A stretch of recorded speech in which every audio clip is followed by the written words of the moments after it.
Fear! Disgust. Anger! Sadness.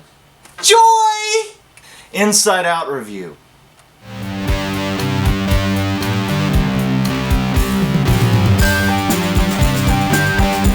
Welcome everyone to What Do I Know video with Mitch. Today we'll be talking about the movie Inside Out, Pixar's newest film. Inside Out is directed by Pete Docter, who also did Toy Story, Monsters, Inc., Up. Really good credited director.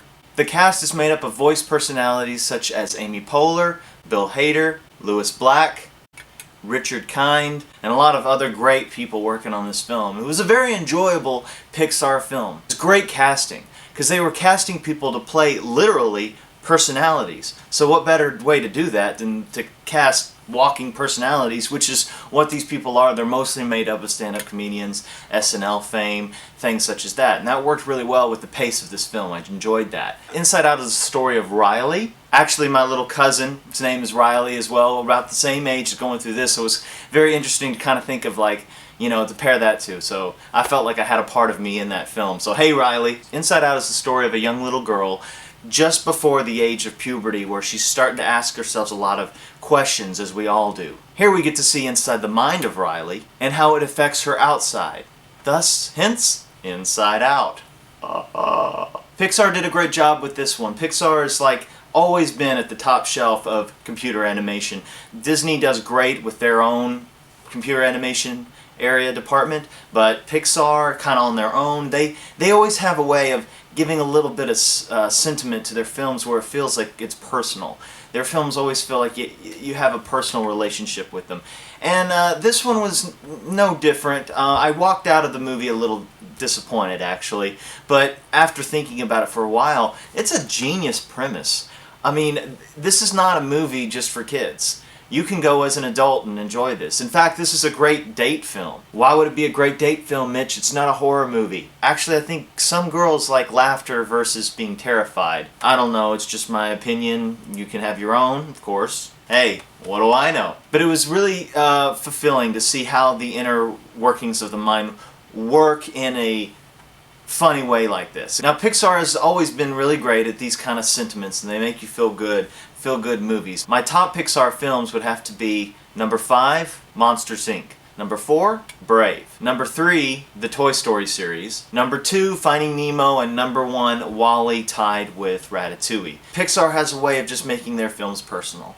And they all speak to people in different ways. Because I know a lot of people that just hated Ratatouille, or they hated WALL-E. And I tell you my list and you're like, well, wait a minute, where's Up? Everyone loves Up. Personally, I like the beginning of Up, but once the dogs started talking, that got old, and when they started flying planes.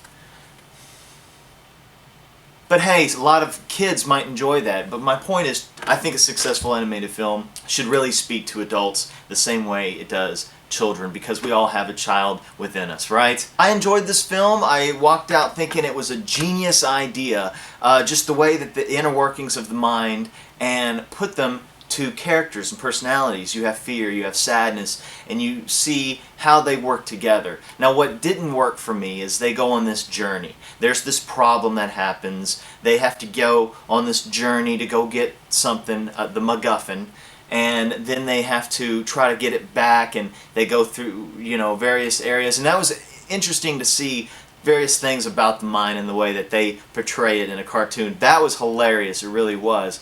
But I would have liked to see just more of the control room scenes. There's a control room where they actually see Riley's, what she's seeing, and they actually control her emotions with the characters actually being those certain personalities she's going through. And you can see how sadness can affect a joyful memory and turn a once joyful memory into bittersweet. And I think that was what was the word I kept waiting for in this film, was bittersweet. And it is bittersweet, and there were some moments that I actually was getting a little teared up and a little bit sniffles.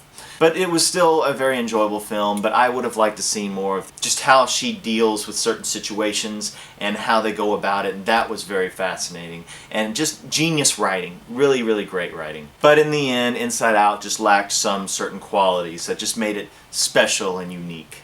But it is absolutely worth seeing. I do recommend go see In and Out. It was a great film and it's a lot of fun and had some tearful moments, had some laughing moments. Is it my favorite Pixar? Will I own it on Blu-ray? Probably not, but it was really worth seeing. So go see it if you want to see it. Let's own up and admit we all like cartoons.